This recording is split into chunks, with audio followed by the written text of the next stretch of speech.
Anchor बस भाग गई।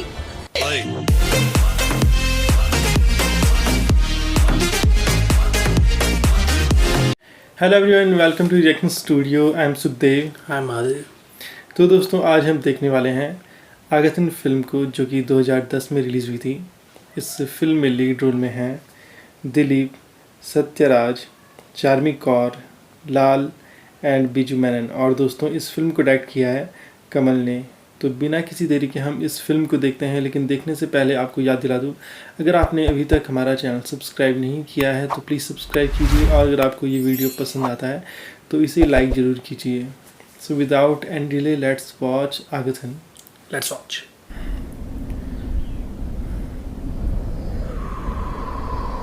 कहाँ दिखा रहे हैं? कश्मीर दिखा रहा है, गोलियाँ चढ़ी बाहर। खोलो नोकटे साहब, दरवाजा खोलो। क्या हुआ बाबूजी? कश्मीर में दिखा रहे शायद। हरामजादे, ये देश हमारा है, हमारा कश्मीर। टूरिस्ट काफी है, सिर्फ मुसलमान। ओ मार दिया उसे। चलो हिंदू था इसलिए मार दिया उसे। जैसे पहलगाम में हुआ था, मार दिया। फिर भाग के वहाँ से तो उनके बच्चे वीर को भी मार दिया नहीं। हाँ, दोनों को मार दिया उन्होंने। ओ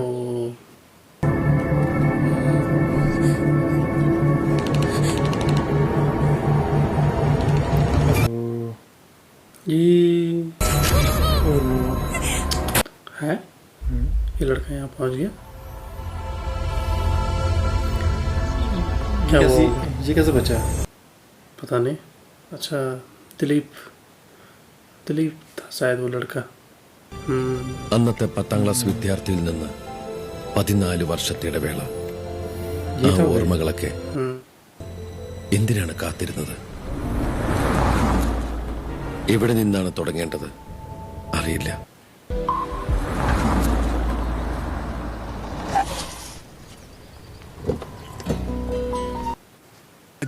താൻ ആകെ മിടുക്കനായിരിക്കണോ? എത്ര കൊല്ലായി കണ്ടിട്ട്? 7 കൊല്ലം കഴിഞ്ഞു. ये लोग कौन होंगे? उसकी फैमिली वाले होंगे शायद। പിന്നെ ഓരോന്നായിട്ട് അതങ്ങോട്ട് നീണ്ടുപോയി. फैमिली तो नहीं ഇവിടെ വന്ന ചില കാര്യങ്ങളൊക്കെ इसके दादाजी तो नहीं ചെയ്തു गई? അടിച്ചു പൊളിച്ച് ഒന്നും ബാക്കി. ആരും ഇല്ലാഞ്ഞിട്ടും സ്വന്തം മിടുക്കൊണ്ട് പഠിച്ച് ഇവിടം വരെ എത്തിയില്ല ഇയാള്. തന്റെ അച്ഛന്റെ പഴയ പരിചയക്കാരെന്നുള്ള നിലയ്ക്ക് എനിക്ക് പോലും അറിയില്ല. അതിന് ഞങ്ങൾ എന്ത് ചെയ്തിട്ടാ? തന്റെ പരിശ്രമം പിന്നെ ദൈവാധീനവും. ആഹാ, 2-3 ദിവസം നിങ്ങളുടെ കൂടെ താമസിച്ചിട്ടേ പോകുന്നുള്ളൂ. ഒന്നുമില്ലെങ്കിലും നമ്മുടെ നാടിന്റെ ഒരു സുഖമില്ലേ? അതുകൊണ്ട് തന്നെയാ റിട്ടയർ ചെയ്തപ്പോ ഇവിടെ തന്നെ. മക്കളില്ലാത്തതിന്റെ വിഷമം തീരാൻ എന്നെ ദത്തെടുക്കുന്നതിൽ എനിക്ക് വിരോധമൊന്നുമില്ല കേട്ടോ. ഞങ്ങൾക്കും സന്തോഷം അല്ലേ സരോജം? പിന്നെ തീരുമാനിച്ചില്ല, ചോദിച്ചു വാങ്ങിച്ചതാ ഇപ്പൊ ഈ ട്രാൻസ്ഫർ. ബാംഗ്ലൂരിലോ ചെന്നൈയിലോ ജോയിൻ ചെയ്യാം. കമ്പനി ഓപ്ഷൻ തന്നിട്ടുണ്ട്. ट्रिप पे जाना चाहता है। പുത്തമ്പുരകൾ ഇപ്പൊ നിനക്ക് ഒരു മൈനർ അല്ലടാ പുല്ല്. क्या इसका मकसद हो नहीं? വെള്ളം അടിച്ച് സുപ്പീരിയേഴ്സ് തെറി പറഞ്ഞതിന് കോർട്ട് മാർച്ച് ചെയ്തപ്പോഴും अच्छा आर्मी मैन होगा। നീ ആരാ തീരുമാനിക്കാൻ? എത്ര പെഗ് വേണേലും അടിച്ചോ, സാറിന്റെ ക്രെഡിറ്റ് കാർഡിൽ കാശില്ലെന്നല്ലേ ഞാൻ പറഞ്ഞോളൂ. അത് കറക്റ്റ്. അറിയില്ല, വിളിക്ക് എന്റെ മാനേജറെ, അയാള് പറയട്ടെ. നില്ലായിട്ട് 5-6 ദിവസമായതുകൊണ്ട് നീ നിർത്തിക്കോളാൻ മാനേജർ. ഡേവിസേ, ജോർജ് സാറിന് എന്താ വേണ്ടെന്ന് വെച്ചാൽ കൊടുത്തോ. ബില്ലൊക്കെ ഈ സാർ സെറ്റിൽ ചെയ്തു. अच्छा, इसका बिल चुका दिया दिलीप ने। जॉर्ज है इसका नाम ना, दिलीप का। പറയാം, ഞാൻ സാറിനെ ഒന്ന് പരിചയപ്പെടാൻ വന്ന ഐ एम ഗൗതം.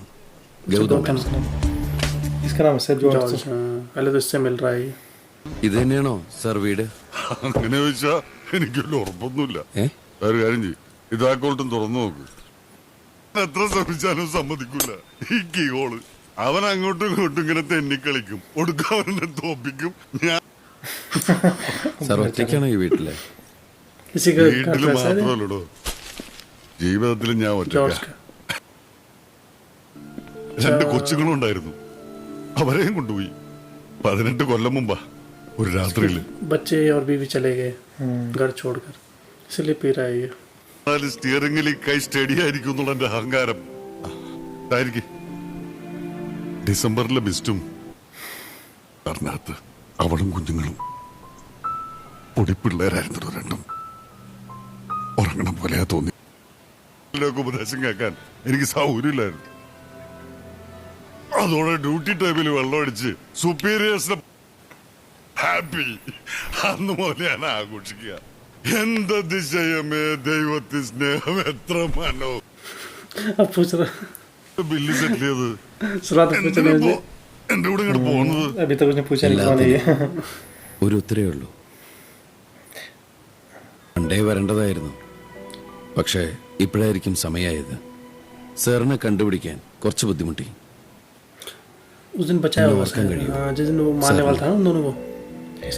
അന്ന് എനിക്ക് 7 വയസ്സുള്ളൂ. അന്നത്തെ സാറിന്റെ മുഖം ഞാൻ മറന്നിട്ടില്ല. ഒരിക്കൽ കാശ്മീരിൽ ടെററിസ്റ്റുകൾ ബന്ദികൾ ആ രാത്രി സാറിന്റെ ഓർമ്മയിൽ ഇപ്പോഴും ഉണ്ടാവാതിരിക്കില്ല.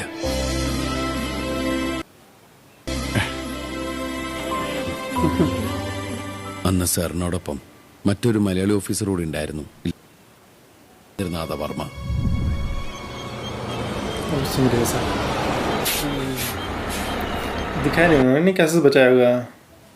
നേരെ പോയാ മതി. നടക്കണെങ്കിൽ 5-6 കിലോമീറ്റർ പോണം. നിക്ക്, ആ വരുന്ന ട്രാക്ടർ അങ്ങോ വർമ്മ സാറിനെ കാണാനാ. ആരാ? അക്ബർ അലി. പേരല്ല ചോദിച്ചത്, ആരാ എന്താന്ന് അറിയാണ്ട് അങ്ങോട്ട്.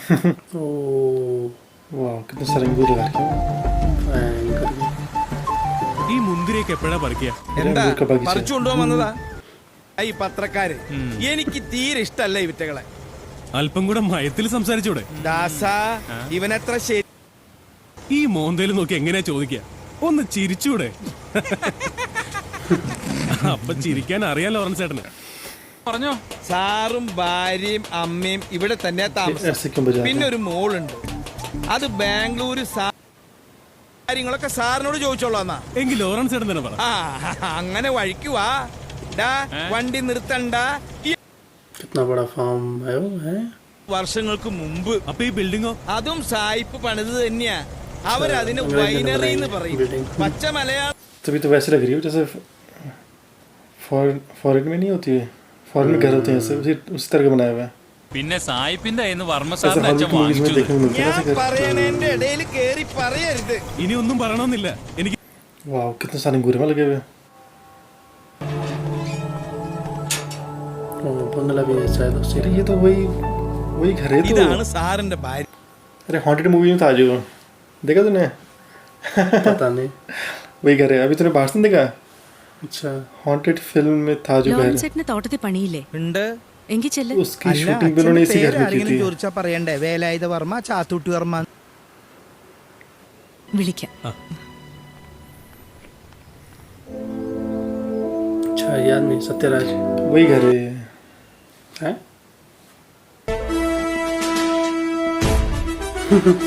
इसी से मिलना के साथ. सत्यराज पे वही घर तो देख. हाँ वही है. तो इसी घर में तो थी शूटिंग उसकी हॉन्टेड की. അക്ബർ അലി അല്ലേ? അതെ സർ. ഞാൻ ആലോചിച്ചു മിസ്റ്റർ അക്ബർ അലി, ആത്മകഥ എഴുതേണ്ട ഒരു ആവശ്യം ുള്ള സാറിനെ പോലുള്ള ഒരാളുടെ ജീവിതം ലോകം മുഴുവൻ അറിയണം. പ്രത്യേകിച്ചും ന്യൂ ജനറേഷൻ.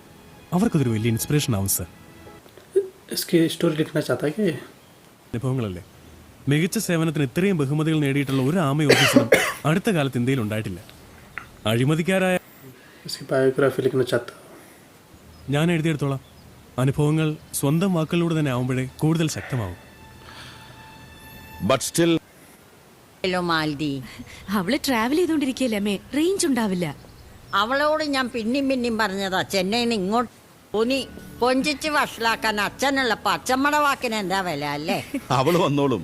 അമ്മയും തന്നെ ടെൻഷൻ അടിക്കുന്നത്. അപ്പ ഫാം കാണാനല്ലേ വരുന്നത്? ഫാം കണ്ടിട്ടെന്താ, കൃഷി തുടങ്ങാൻ പോവാ അവര്.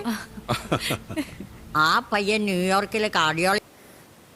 പിന്നെ അവള് ജോലി ചെയ്തിട്ട് വേണല്ലോ ഇവിടുത്തെ ചെലവ് കഴിയാൻ. ഞാൻ പറയുമ്പോ അവൾക്ക് കളി തമാശ. इनकी बेटी है. ഹലോ. പരാതി. അത് പിന്നെ ഉടനെ കല്യാണം കഴിച്ച് അമേരിക്കയിലേക്ക് പോവാനൊന്നും എനിക്ക് വയ്യ അച്ഛാ. അതെന്താ? എന്നോട് സംസാരിക്കുമ്പോ നിന്റെ ഫോണിന് കുഴപ്പം ഇല്ലല്ലോ, എനിക്ക് പച്ചമ്മ പറയുന്നത് നന്നായി കേൾക്കാലോ. फिर से बुला रहे उसे. ഹലോ, കേൾക്കുന്നില്ല. റേഞ്ച് പോയി അച്ഛമ്മേ. जानबूझ नहीं कर रही, ഹലോ, उसी के बगल में बैठा हुआ. ये लड़का तो नहीं हो गई जिससे होने वाली इसकी शादी. ഇതിലും നല്ല റേഞ്ച് ഉണ്ട്, വിളിച്ചോളൂ. No thanks.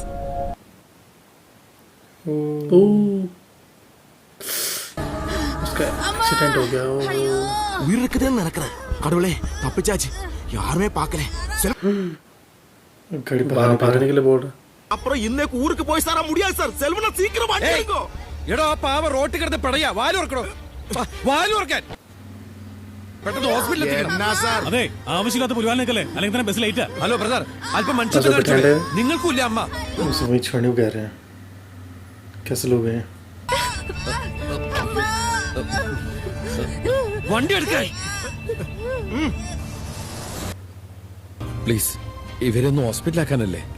നിങ്ങളെ പോലെ എഡ്യൂക്കേറ്റഡ് ആയിട്ടുള്ള ഡീസന്റ് പെൺകുട്ടികൾക്ക് ഒരു ഹെൽപ്പിംഗ് മെന്റാലിറ്റി വേണ്ടല്ലേ? सामान तो वही है, बस में ही उनका. ഒന്ന് വെയിറ്റ് ചെയ്യണേ. भाग जाएगा शायद. देख वो चला भाग गया. के सामान फेंक दिया बाहर. सामने वही रख दिया उन्होंने. कभी नहीं एंकर. बस भाग के. ബസ് പോയി. എന്റെ ബാഗ് കൂടി എടുത്തേക്കണേ. കാഷ്വാലിറ്റി அங்க என்னாச்சு? ആക്സിഡന്റ്. ஆக்சிடென்ட் எல்லாம் இங்க எடுக்க மாட்டாங்க. അയ്യോ, ये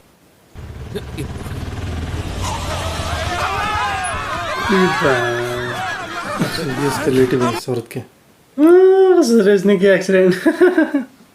அந்த வண்டிக்குள்ள இருந்தே எங்க அம்மாவுக்கு ஏதாவது ஆச்சுன்னா கொள்ளிட வேண்டாம். இந்த ஊரை பற்றி தெரியுமாடா உனக்கு? എങ്ങനെയെങ്കിലും ഇവിടുന്ന് பணத்தை குடுறா. പണോ? பணத்தை എന്താ കാണിക്കണേ? फंस गया ना देखो. खुद ही निकाल रहा है उस. போதும் போடா அம்மா. എന്താ മനുഷ്യർക്ക് ഇങ്ങനെ? ഇക്കാലത്തൊരു ഉപകാരം ചെയ്യാൻ പോയ ഇങ്ങനെ ഇരിക്കും. ആ പോട്ടെ, ആ പാവം തള്ള. बात नहीं कर रहे उससे. നമ്മള് നമ്മുടെ കടമ ചെയ്തു അല്ലേ? ബസ് സ്റ്റാൻഡ് അടുത്താ, இன்னும் கொஞ்சம் വേറെ കിട്ടും. Idiot. बस स्टेशन आ गए ना. पैसे सारे उन्होंने ले लिए. ऑनलाइन भी नहीं होता था, ഞാൻ പോയി ബസ്സിന്റെ സമയം ചോദിച്ചിട്ട് വരാം. इसलिए एटीएम में भीड़ लगती थी उस समय ना. ഇവിടെ നിർത്തുന്ന ബാംഗ്ലൂർ ബസ്സിന് രാത്രി 10:30 മണിക്കേ ഉള്ളൂ. रात को 10:30 बजे ബ്ലഡ് आएगी बस ആയതല്ലേ, वो. ഡ്രസ്സ്